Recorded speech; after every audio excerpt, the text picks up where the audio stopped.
और मेरी माता जो कि संतों की सेवा किया करती थी और उन संतों की जो झूठन बच जाती थी, मैं उस झूठन को ही भोजन के रूप में स्वीकार कर लेता था। इससे मेरी बुद्धि इतनी प्रखर हो गई, अर्थात मेरी बुद्धि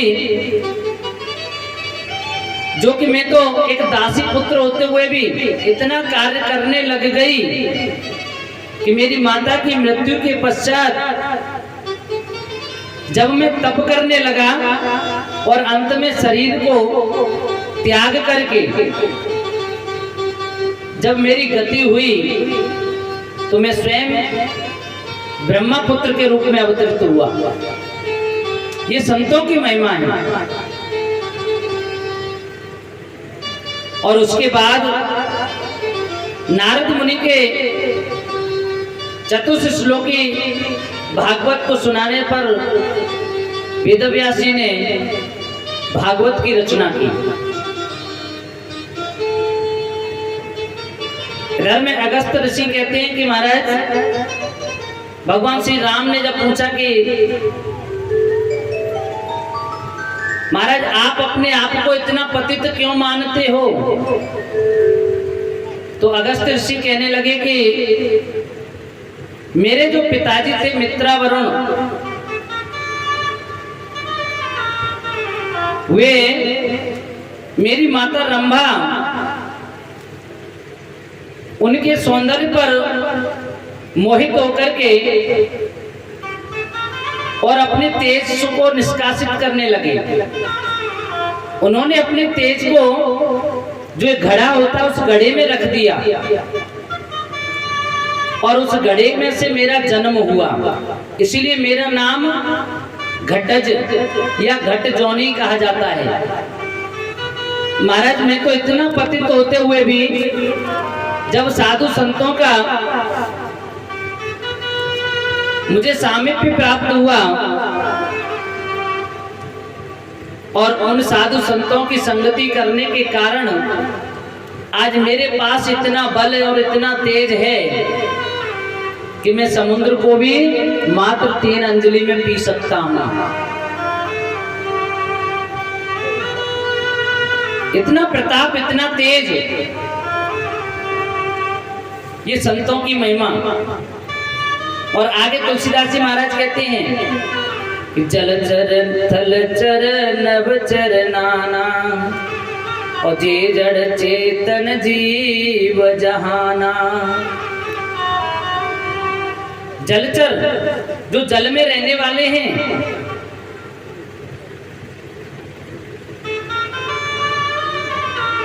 आनंद रामायण में एक कथा आती है जो तुलसीकृत रामचरितमानस में नहीं है।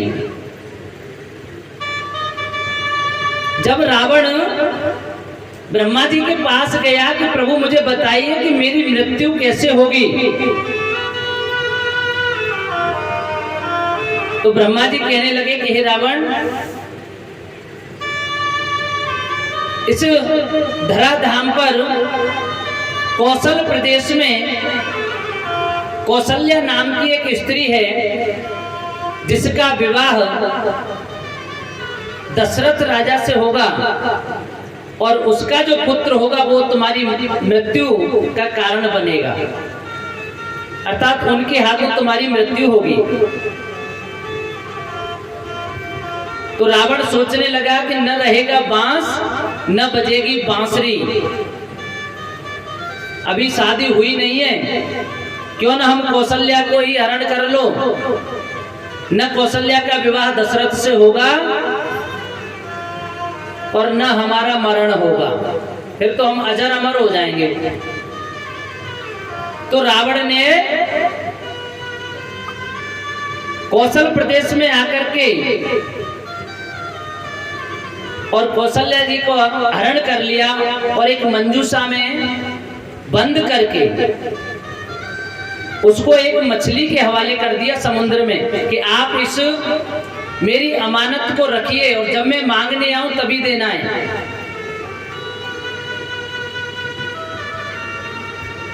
और उधर राजा दशरथ के यहाँ कौशल नरेश ने अपने दूत भेज करके कौशल्या जी के साथ पाणी ग्रहण के लिए टीका भेज दिया था। राजा दशरथ उस समय नदी में विहार कर रहे हैं, सुमंत आदि अपने मंत्रीगणों के साथ में, चारों ओर उनके अंगरक्षक खड़े हुए हैं, लेकिन रावण तभी वहां पर आ जाता है और उनकी नाव को उलट देता है, उनके सभी अंगरक्षकों को मार देता है रावण। और जब नाव को उलटता है उस समय नाव में से एक तख्त निकल करके पानी में बहने लगता है। तो सुमंत और दशरथ जी उसी तख्ते पर बैठकर सरयू नदी में बहते हुए गंगा में और गंगा से समुद्र में जाकर के पहुंच जाते हैं, लेकिन देव योग से उनके प्राण बच जाते हैं। इधर वो जो मछली है समुद्र में अपने शत्रु को आया हुआ जान करके एक द्वीप पर उस मंजूषा को रख देती है। इधर उस तख्ते की सहायता से राजा दशरथ और सुमंत्र दोनों जब उसी द्वीप पर पहुंचते हैं तो वो देखते हैं कि ये मंजूषा, इसमें क्या है। जब उन्होंने उस मंजूषा को खोला तो उसमें कौशल्या जी निकली। पता लगा कि रावण ने हरण कर लिया था। वही शुभ घड़ी में राजा दशरथ कौशल्या जी के साथ में गंधर्व विवाह करते हैं और गंधर्व विवाह करने के बाद उसी मंजूषा में तीनों लोग बंद हो जाते हैं। उधर रावण ब्रह्मा जी को बुलाकर के अपनी सभा में पूछता है कि हे ब्रह्मदेव, अब बताइए मेरे मृत्यु का कारण क्या होगा। तो ब्रह्मा जी हंस करके कहने लगे कि रावण तो मेरी बात को मिथ्या समझता है। अरे मैं मिथ्या भाषित नहीं करता, मैं सत्य बोल रहा हूं। कौशल्या और दशरथ के पुत्र के द्वारा ही तेरी मृत्यु होगी। रावण सोचने लगा कि जिनको मैंने मार दिया, जिस कौशल्या अभी तक दशरथ के पास नहीं पहुंची, उनसे पुत्र कैसे पैदा हो सकता है। तब ब्रह्मा जी ने कहा कि अच्छा अपने उस मंजूषा को मंगा के देख ले। जब रावण ने दूत भेजे और उस मंजूषा को उस मत्स्या से, उस मछली से लेकर के जाकर रावण की सभा में जब उसको खोला गया तो उसमें से एक के बजाय 3 प्राणी निकले, कौशल्या, दशरथ और सुमंत। तब ब्रह्मा जी कहने लगे कि देखो रावण, आप बताओ हम झूठे या साचे। तो रावण को बड़ा क्रोध आया, तलवार लेकर के उनको मारने के लिए दौड़ा। ब्रह्मा जी कहने लगे ऐसा अनर्थ मत करना, क्योंकि तेरी जो शेष आयु बची है उसको जी ले। अरे जो तूने एक कौशल्या को जिस मंजू से बंद किया वहां 3 लोग हो सकते हैं। अगर तूने इनको मारा तो इनके रक्त में से ही क्या पता है इसी समय राम पैदा हो जाएं और तुझे अभी के अभी मार दें। इसलिए कुछ समय जो तेरा शेष है उसमें तू अपना शासन कर और इनको छोड़ दे। तब रावण ने उनको छोड़ा था। तो महाराज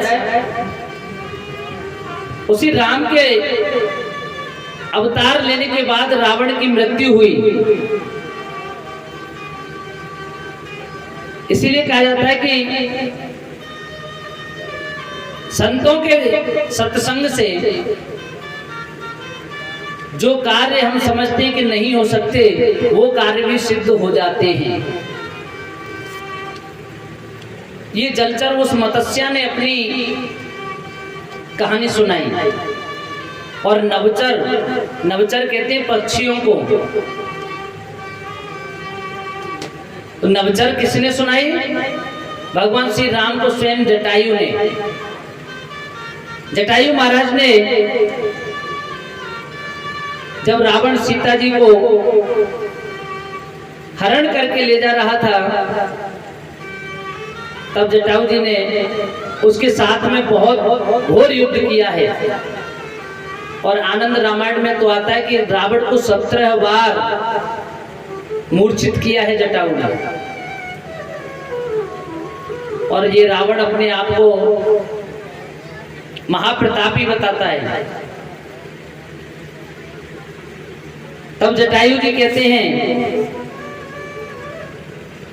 कि मैंने स्वयं माता जानकी को बचाने के लिए अपने प्राणों की भी परवाह नहीं की, केवल इसलिए कि मैंने राम को अपने हृदय में धारण कर लिया था।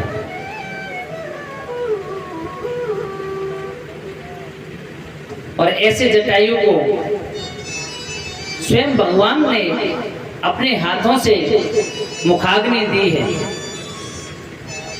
उसका तो उद्धार निश्चित रूप से होना ही था। और जड़,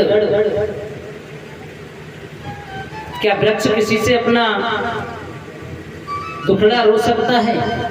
क्या पत्थर किसी को अपनी कोई कहानी सुना सकता है? यही तो जड़ है। चेतन तो हम सभी हैं। चेतन अपनी बात को किसी के सामने रख सकता है, लेकिन जड़ व्यक्ति जो बोलता ही नहीं है, पत्थर जैसी वस्तु भी अगर अपनी कहानी स्वयं सुना दे, इससे ज्यादा बड़ी कृपा और क्या हो सकती है ईश्वर की? तो जड़ है पाषाण के रूप में अहिल्या। माता अहिल्या, जिसका भगवान श्री राम ने अपने चरण रज से उद्धार किया, तब उन्होंने अपनी कहानी स्वयं भगवान को सुनाई कि किस प्रकार से मुझको श्रापित होना पड़ा और आज किस प्रकार से संत के कारण ही मेरा उद्धार हो रहा है। और चेतन में सुग्रीव, हनुमान, विभीषण, अंगद इत्यादि सभी हैं जो भगवान का सामीप्य प्राप्त किया।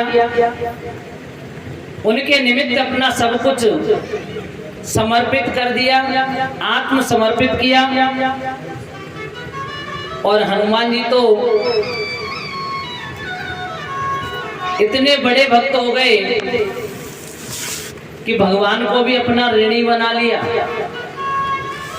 स्वयं भगवान ने कहा है, जब माता जानकी का पता लगा करके हनुमान जी लौट के आ जाते हैं, उस समय कहते हैं, सुन सुत तो ही पूर्ण में नाही। हे पुत्र, मैं तुझसे कभी उर्ण नहीं हो सकता हूं, मैं तो तेरा ऋणी हो गया हूं। तो इस राम कथा के माध्यम से तुलसीदास जी महाराज कह रहे हैं कि ये कथा ऐसी है जो ऐसे जड़, जलचर, नवचर, थलचर, इन सभी का उद्धार करने वाली है।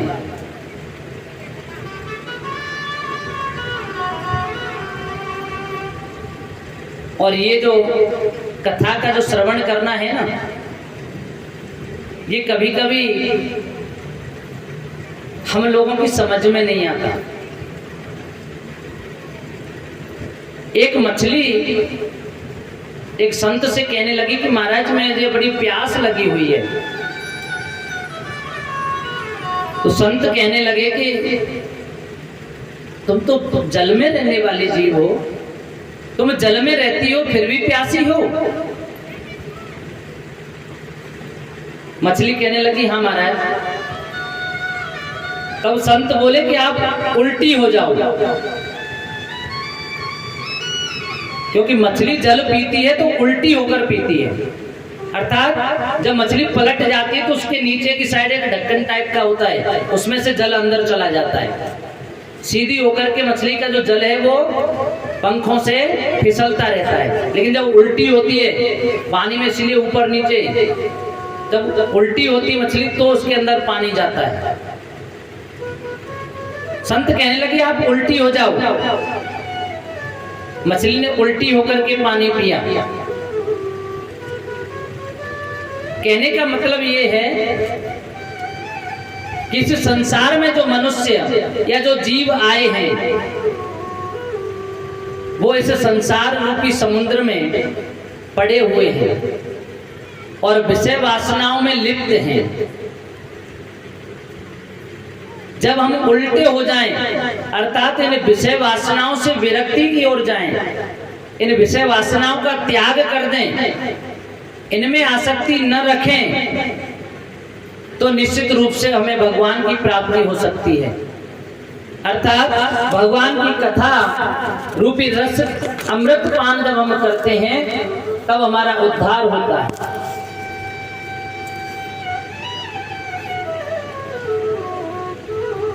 तुलसीदास जी महाराज कहने लगे कि ये रामचरितमानस में जो लिख रहा हूं वो कैसी है कि पर जो लगे तनु पर हरही, पर जो लगे तनु पर हरही।